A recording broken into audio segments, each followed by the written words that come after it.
Hey, my name is Sam, aka Mr. 3 Pairs Minimum, and let's take a quick look at the Air Max 95 SB by Nike in the Cacao Wow colorway.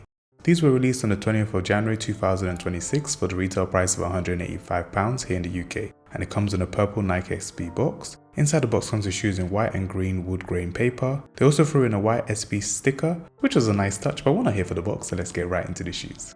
Like the Jordan 4s, Nike skateboarding are back retooling another classic, this time the Air Max 95 featuring premium materials like suede, nubuck and tumbled leather. They also include the classic net style like the OG 95s.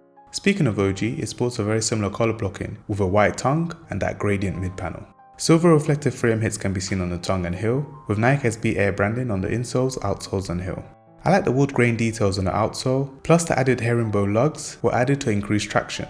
This SB Air Max 95 feels lighter, with better ground feel due to its stripped down design. On feet I went down half a size. I heard these are a little bit more roomy. You can stay true to size though if you have wider feet, and as usual purchase links with my YouTube video description. Thanks for watching, please drop a like and comment Cacao to show me you enjoyed this video. Now let's discuss, did you pick these up? Let me know your thoughts in the comments below. Apart from that, have a good day.